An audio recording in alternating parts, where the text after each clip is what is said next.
The AAA gaming bubble is bursting. Oh no! So sad. How could this happen? Back to the show. We have got corporate data that absolutely they do not want us knowing. Is 3 times the investment, literal money put into Spider-Man 2, evident to people who play that game? That's my question. AAA games Probably not. are continually expected to get bigger and bigger and bigger, more lavish. Audiences, publishers, developers know it. But what is the cost in actually delivering that, and can it continue? Because as a result of the Insomniac Games hack, which has been expertly compiled by Kotaku, we've actually got a look at the internal post-mortem of Spider-Man 2. Okay, so here's the problem. It happens in video games, it happens in movies, it happens in a lot of things. You make X thing performs well, makes money. Well, obviously you're now gonna put more money into X thing because X thing is making money. And maybe it works for a second time. But at some certain point, you don't run into the problem that people are burnt out or even bored of X thing. It's just the fact that, well, you're supposed to put more money into X thing. And the thing is, well, stuff doesn't always necessarily actually cost more to develop. But you need to understand, the people who are taking this money when they know you're putting more money into things, well, why wouldn't they ask for more money from you if you are willing to give more money? And the next time, guess what? They're gonna ask more money again. That is the constant inflation problem in gaming, movies, and a lot of other things, honestly. Where hard questions are asked by developers around the costs of developing games, and one that explains how Insomniac somehow manages to do so profitably at scale, and how none of that matters when Sony wants to initiate group-wide layoffs. Right, as I initiate today's sponsor. Just a quick sec, 1 or 2 things I want to say. So we've got big plans to push forward what we're doing with this show in 2024, and actually not just with this show, because past things, the Insomniac hack has given us insight into some very current, very relevant information that should help us understand what the hell's going on in the AAA space, which is good, because understanding reality generally means reality is a little bit less stressful. Now, we previously have praised Insomniac on this channel for basically getting everything right. They do seem to make games, they iterate in those games, they end up being really damn good, they haven't turned into, you know, live service bollocks, there's not anti-consumer stuff, generally speaking. Yet. I mean, there always comes a time when you want a little bit more money. Hey, when you say yes, you can't take that yes back. That's really hard. Saying no constantly is hard. At some point, you're gonna say yes, and it only takes one yes to turn everything around. It's big slices of great games that people really enjoy. But what's the cost of that? So this is a slide that we've talked about before, right? This shows Spider-Man 2 had a projected cost of $315 million, and we believe that this slide was in existence around 2020. Now, of course, for some context here, back in 2019, Insomniac Games was purchased by Sony for $229 million. That does actually mean that Spider-Man 2 cost almost like a third more than Insomniac Games themselves cost, which is weird. That does seem like Sony got quite a good value. Now, there are other things that we have mentioned here that do help this. So Marvel have seemingly committed $120 million to each of the titles they've commissioned from Insomniac, alongside a $9 million advance in exchange for exclusivity around the license and healthy royalties of 9 to 18% digital and 19 to 26% on physical sales. Why is this percent from 2? Because it depends on sales. This is probably the more they sell, the less of a royalties fee they have to pay. As well as a chunky marketing commitment of around $30 million, as well as a get-out clause that will allow them to cancel the contract if any project fails to hit 6 million copies in the first year. So yeah, these, in particular, these licensed games are heavily subsidized, which does impact the costs. But look, up front, it still is a gargantuan budget for any video. You know what I don't understand, honestly, about gaming developers, considering I think that PCs run on black magic? And you can't prove me wrong, by the way. No one has.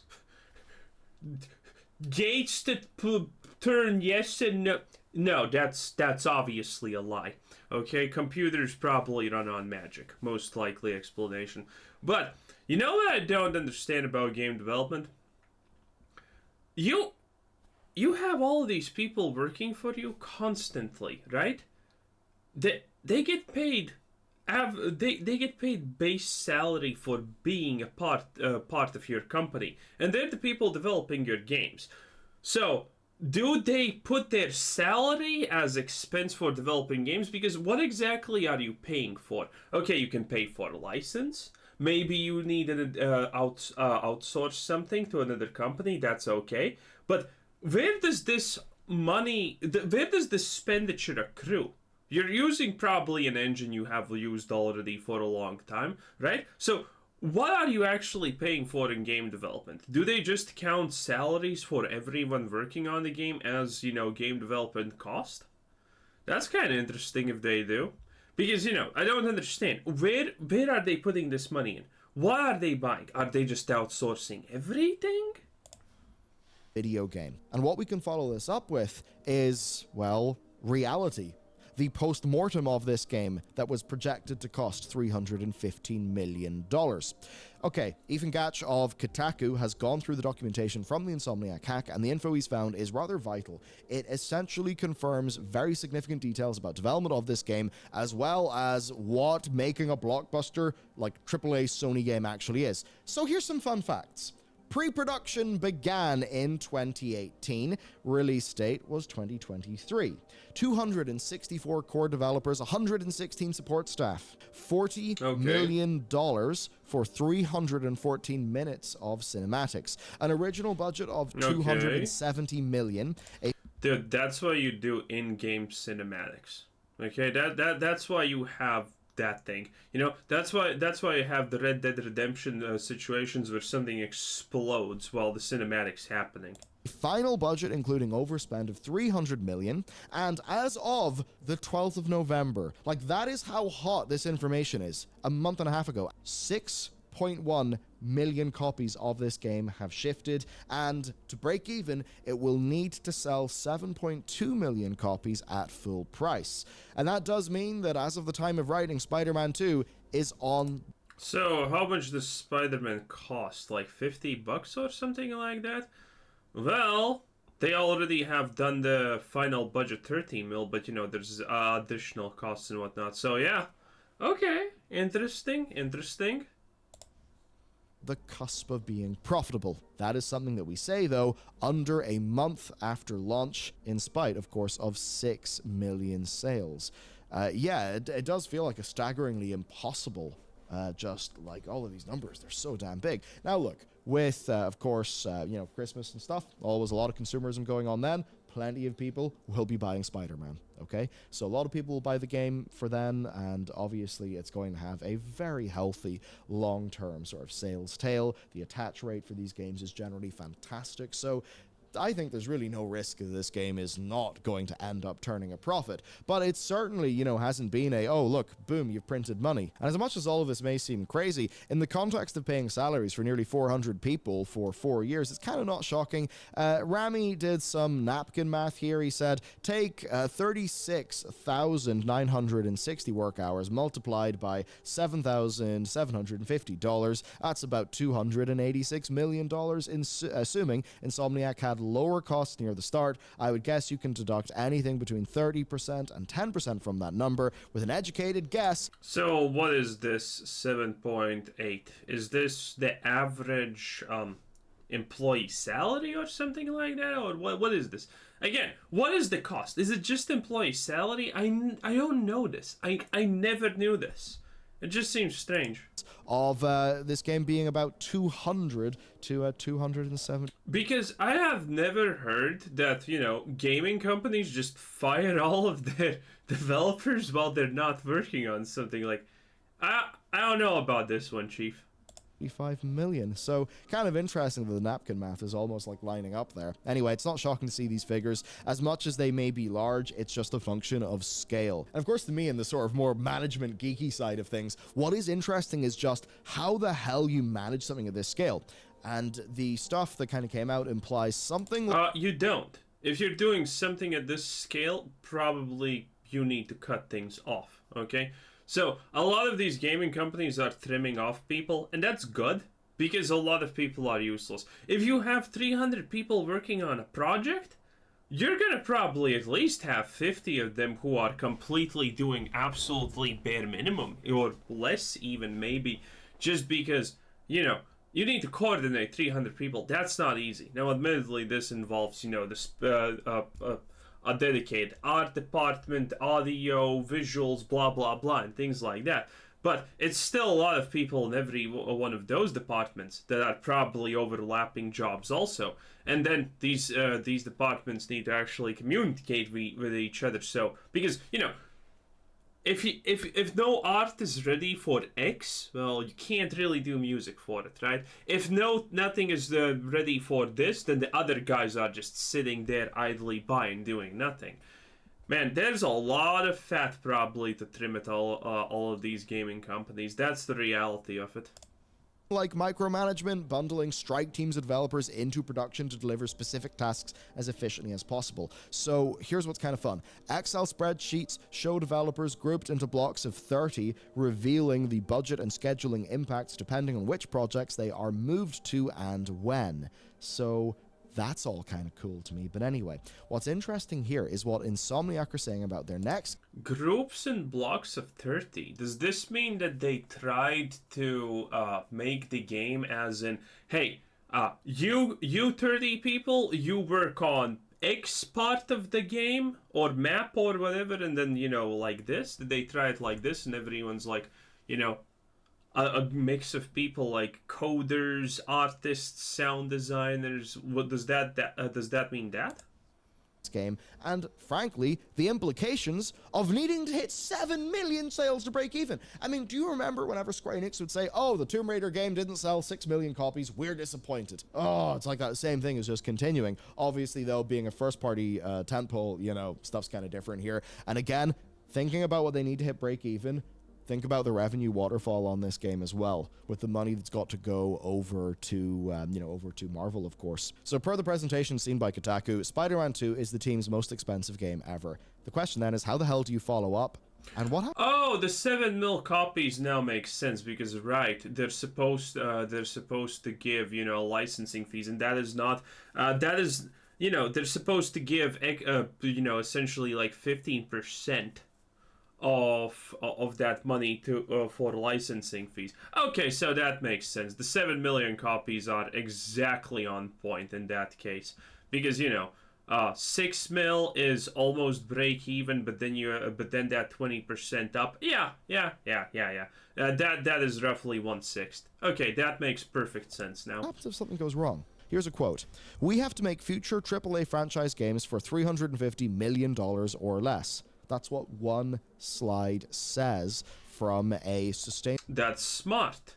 This is actually smart, but this is expected.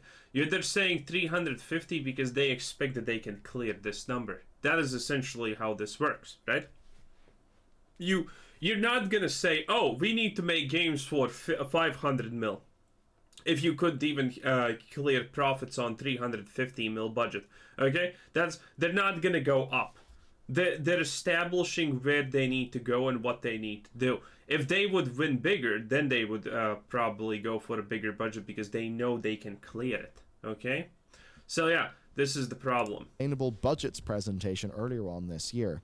In today's dollars, that's like making Spider-Man 2 for $215 million. So actually accounting for inflation, they're reducing their budgets. That's kind of interesting to me. Maybe that means that Spider-Man 2 actually spooked them a little. No one accounts for inflation in reality. It's just that when someone accounts for inflation in a big business, they just want to seem better, or they just want to make lower a point or something like that. No one cares for accounting for inflation. Okay? No one cares about this unless someone wants to look better. Bit. This really is a studio that is identifying areas like cutscenes that went over budget, maybe aspects of their production model that led to cost overruns, that kind of thing. And there is an admission here on a sort of hard limit of what they can accomplish in order to actually achieve profitability here, because simply throwing more money doesn't seem to be translating to an experience that kind of reflects the price. And I suppose, look, if you're thinking about, like, why are games more expensive now? This game sold 6 million copies and hasn't broken even yet. And this is a game that was partially funded with $120 million from Marvel. I mean, come on, right? And that's what brings me back to the lead quote of today's video. Is 3x the investment in Spider-Man 2 evident to anyone who plays the game? And maybe that's the bit that matters. So, what about Miles Morales? No, but that's a moot point. That is a completely nonsensical point, not just moot. Because, well, the reality is you can invest $1 into something or 10 into something, and, well, as long as it's a human doing it, hey, if the guy for the $1 is way better than the guy that's doing it for $10, yeah, the $1 investment is way better than the 10. But you can't know this, okay? This is why you need to trim down the fat in these big gaming companies. Because again, you don't want to pay a salary for someone who's completely useless. And chances are a lot of people are completely useless in these AAA gaming spheres. Come on, let's be real. Blizzard is currently filled, for example, with purple-haired lunatics. There you go. They should be cut, but they're not, so the games suffer.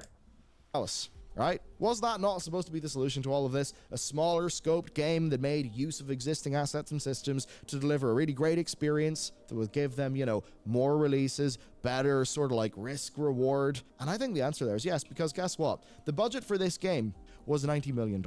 That is the budget for Miles. $90 million. Of course, that is actually contrasted with a projected $156 million in the initial slide. So that's actually quite interesting. But here's the thing. Miles sold 10 million copies.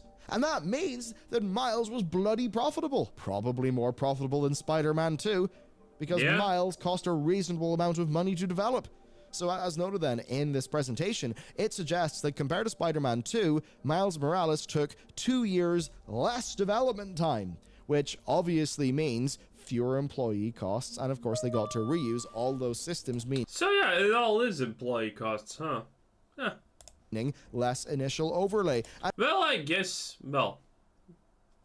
I think it's kind of strange that they would put it as game development. Well, if they're doing one thing, what happens if they... Okay, so my problem is this. Okay, if they put employee salaries as development costs, which that does make sense, right, to a certain degree. How do they do this if the employees are making 2 games at the same time? Do they cut it in half, or what's the deal here? That's kind of a strange way to look at things and involves loopholes, in my opinion. And it kind of sounds like a perfect solution because Miles Morales was a brilliant game. Yeah, it was, it was less development time. It cost less. It was a smaller game. It was a really high level of quality, though, the same level of quality. Now, obviously, you do need that very high initial investment at some stage, right? You need to, I don't want to say platform, but you could almost take Spider-Man 1 as a platform that Miles Morales could be built on. And maybe a similar thing will happen with Spider-Man 2. So look, if you're going to be doing new IP or a really big leap forward for an older IP, you kind of do need to take that humongous initial hit, especially if a game is to be considered as ultra premium and must-have by customers. So overall, what we has an extending sword, extends it, the sword wraps around you without piercing you. I don't know who made that technology, but they were definitely kind of a moron. We've basically learned is Spider-Man 2, while a brilliant game, is potentially an exercise in spending way too much money in a project for really not that much of a reason, right? I mean, costs will naturally go up over time a little bit, but it's not like Spider-Man 2 is like that much bigger than Spider-Man 1. And yeah, there's loads of things that are refined and better, etc. You get it, but I think the core point here is really obvious, and this is all something the company's definitely... Okay, let me actually check one thing. Spider-Man Miles Morales game. Spider-Man Miles Morales.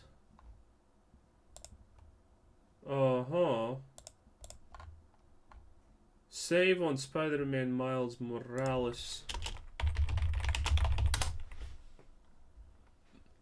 Okay, so Spider-Man Miles Morales released at November 12th. 2020.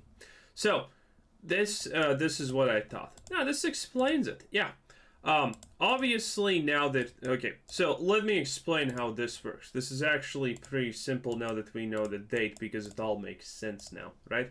Again, you're not investing more money into something if that something is underperforming. You invest less. You can even see this in like Marvel movies from DC, not DC, but from Disney and Marvel pictures and whatnot.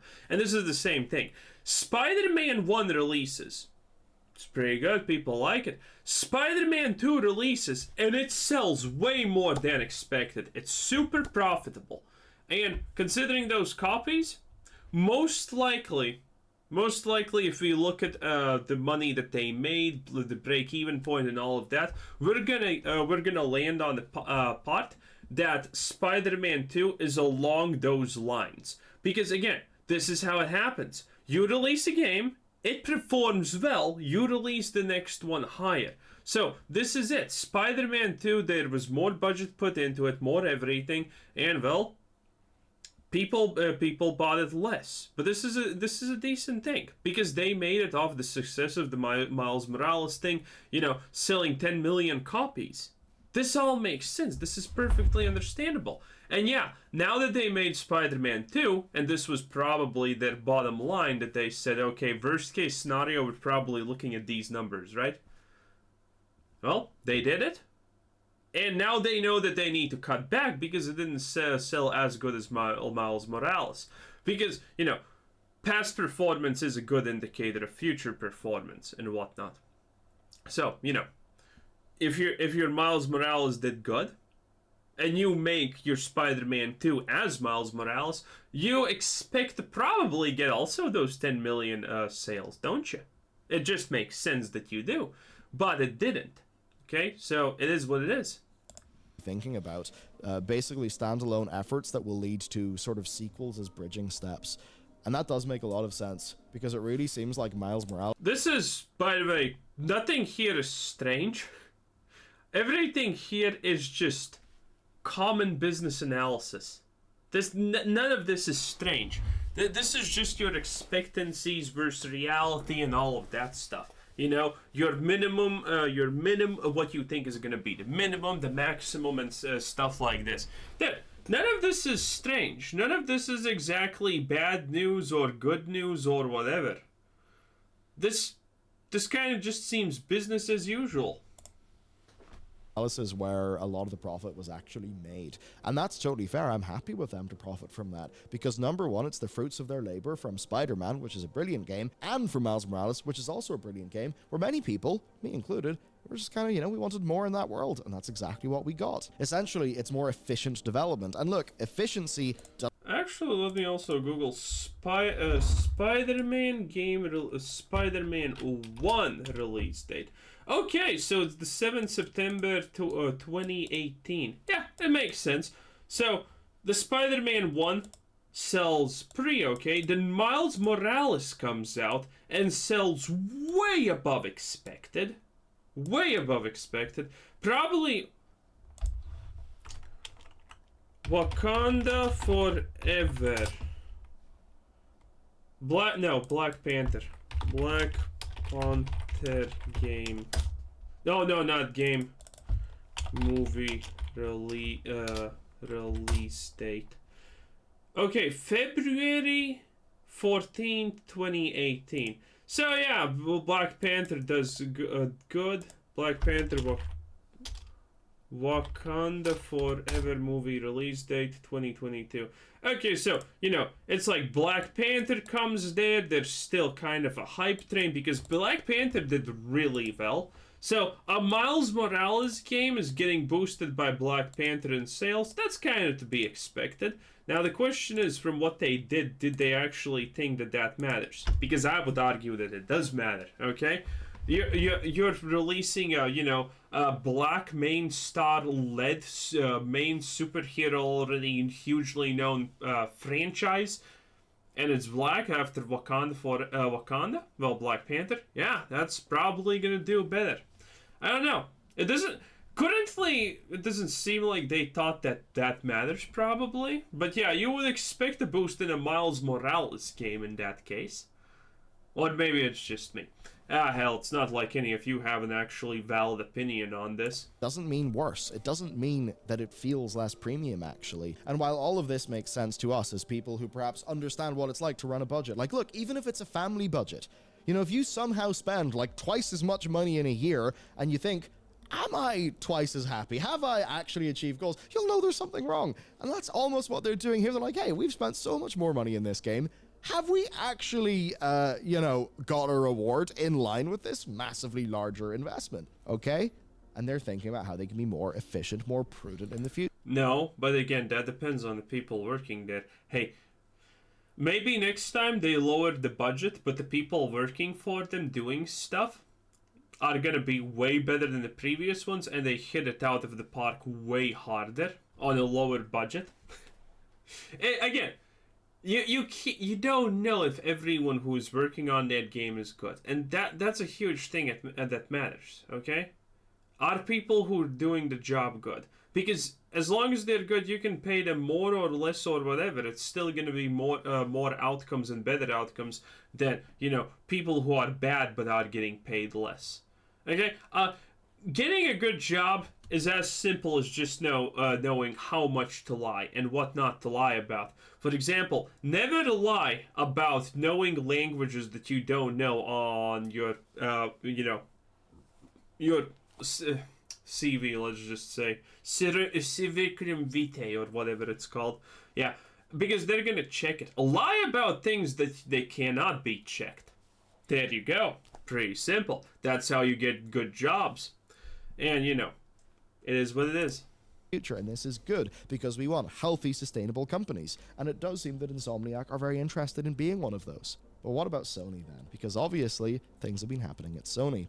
We've been tracking layoffs this year, and one that's went a bit more under the radar, mostly because Bungie dominated the news there, it is that Sony have been skimming the top off each of their studios to reduce operating costs. Now, the rumors were broadly that every studio was kind of asked to do some sort of, proportional set of layoffs, right? And a document does confirm that this is happening, a document that has been seen, and that at least one studio closure is being considered. And that closure, that's the more shocking thing. Now, here's the information that's revealed via this hack.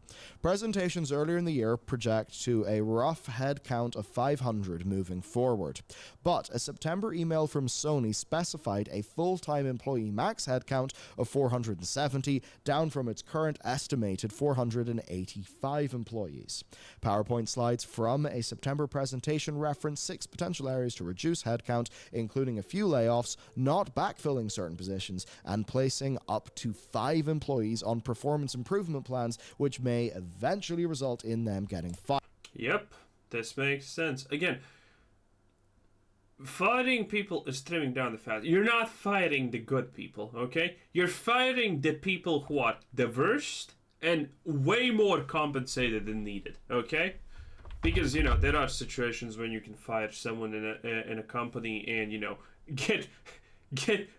hire 2 employees for the price of 1, and, together those 2 employees do a better job than that one. There is that situation. But usually it's just trimming the fat. Again, this is why they are mentioning, training and whatnot, for those employees to be better. Because, again, as I said already a billion times, if you have a big company, there's a lot of people who are not going to be good and not going to be doing enough. Fired. Again, that is from Ethan Cash's reporting. So remember here, this, the studio we're talking about is Insomniac, a studio they purchased fully in 2019 that has delivered 3 profitable titles, with a 4th title, Spider-Man 2, being on the cusp of profitability. And of course, Spider-Man 2, if they were to think of doing another Miles Morales-like project or something like that, there's a lot more profit to be taken out of that project in the future too. Now look, if these cuts... Yeah, obviously. This is, by the way, why people do expansions, because expansions are smaller than the base game. Usually like 50% smaller than the base game. No, it depends on the expansion, right? But it's pretty much a given. An expansion is smaller than the base game by a significant margin. Yet, to make an expansion, you don't need to develop as many things. It's a lot easier, it's more time consuming, And while you can't sell usually an expansion for the same price as you sold the initial box game, well, it's usually still going to be roughly your 70 to 80% of, the original box price. So there you go. And sometimes it's 100% of the box price. So, expansions are a really, really, really good way to make money. Because they're cheaper, faster, better, and more profitable. Were applied to the studios that were not offering a good return on investment, right? Even on a per project basis. Or maybe teams that are just in development hell on a project where, Oh, by the way, also, if you're Sony and you own multiple studios, if you're doing mass layoffs, shutting a studio is actually smart. You know why? You know why that's actually good? Because, well, you have multiple studios. You're literally telling those studios, hey, you're gonna cut people. Then they take the worst performing studio, completely obliterate it, and send all of the talent to other studios that, need more talented people. That is a really good way to just, increase how good you are. It is actually one of the smartest ways ever. And no one ever talks about that. If you own one studio and you're shutting it down, yeah, that's probably bad. But if you own like 10 or 20 studios that make games, and you tell every studio, hey, you need to get rid of the 50 worst people, and then you take the worst studio and just dissolve it and take the best performing people from it and put into other studios, you're winning pretty big there probably. Because again, everyone who has worked in business is going to tell you one thing and one thing only. It's really, really hard to know if someone's actually, good at their job. You can give them a test, maybe they accidentally nailed the test, but the test is probably a single person. You're talking about the gaming studio, congratulations. Probably you actually need human skills to do your job properly, otherwise there's going to be conflict. Yeah, it's pretty hard.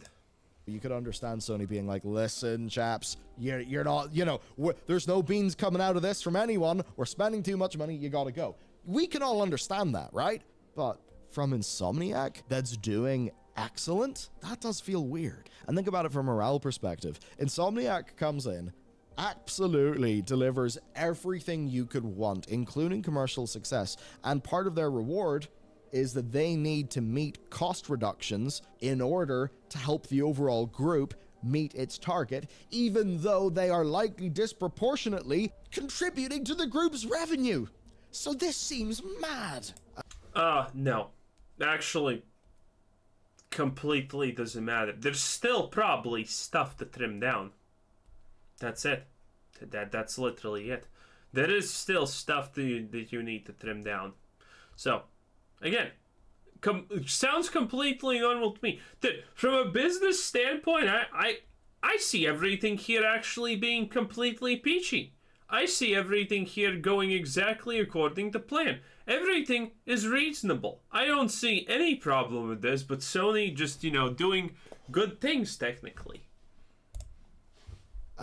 Fuck me. Now, dimension that we do get from the hack here is kind of unlike a lot of what we've seen elsewhere, where we can essentially see how individual company leadership plans to navigate this within the context of being in the Sony group. So Kotaku report that the following is from a PowerPoint note attributed to the founder of Insomniac Games, Ted Price. Quote, slimming down Ratchet and cutting new IP will not account for the reductions Sony is looking for. Oh my god. To remove 50 to 75 people strategically, our best option is to cut deeply into Wolverine and Spider-Man 3, replacing lower performers with team members from Ratchet and new IP. So basically, they've got to cut... Wait, how did they write this?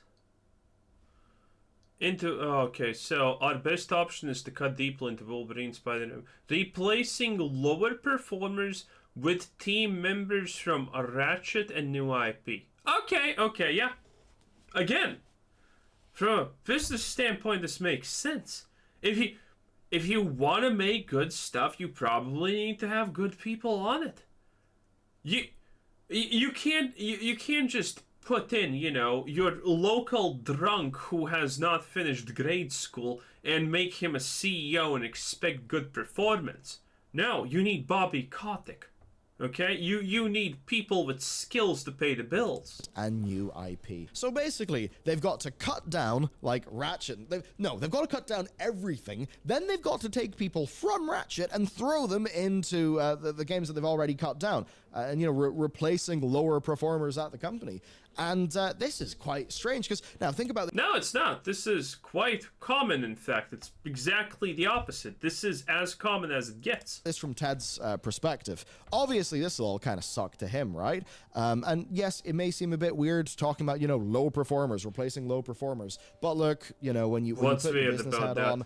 Obviously, in companies, there are high performers, there are low performers, and generally speaking, the high performers are kind of the ones you want to focus on, right? And, you know, if people are low performing for a long time, yeah, you're actually in your right to replace them. Not even for a long time, a short time. Someone who isn't. A lot of the time, obviously, we talk about layoffs, we talk about a lot of this stuff, and sometimes, I think in some audiences, some sort of discourse that goes on, people almost act as if companies, you know, it's almost like it's a company's duty to employ people or whatever, where no, it's the company's duty to fulfill their end of an employment contract, you know, within local governing law. And at the end of the day, if somebody is not, you know, it's a two-way street. If a company badly wrongs somebody, that person needs to, you know, be able to have sort of recourse there. That does cut both ways though, right? So the idea, like, it may be uncomfortable, but I think the lack of comfort in what Ted said there is not him being some sort of evil ghoul. I think it is far more reflect.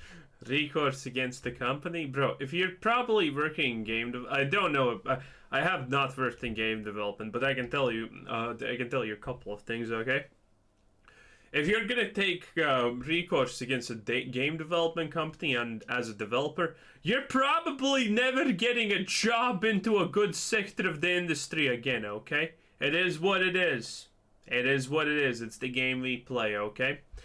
For example, there are a lot of sectors, there are a lot of big businesses where, you know, if you're working at a high level at a company, there's only so many companies you can technically work in.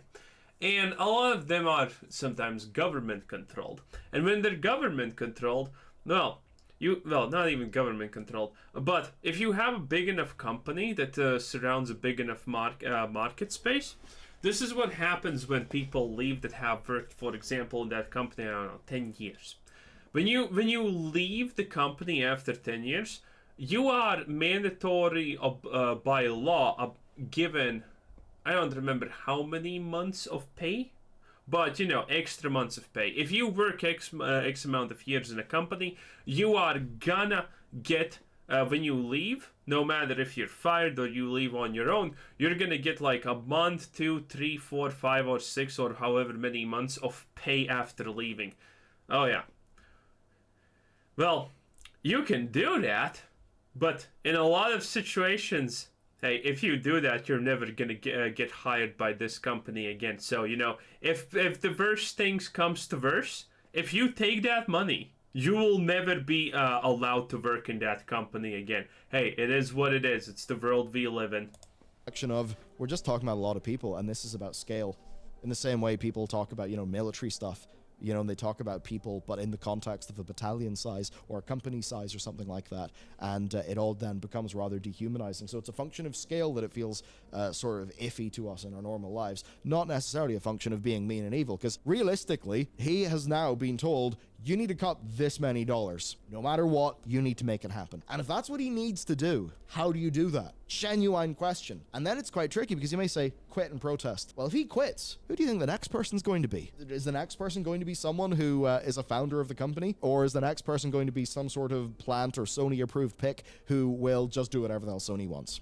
Right? So when we actually try to think about this, you know, like just a little bit more than just our gut reactions, this does seem like a totally valid, reasonable way of solving a problem. But I think the broader point is, this is probably a problem they should not be saddled with, because it... Also, how are we even in this discussion, honestly? Anyway, this was Quizzer Said 7, and that was Billy Your News. Still no outro, but it is what it is. Anyway, this was Quizzer Said 7. Thanks for watching. Subscribe, and have a nice day. Bye-bye.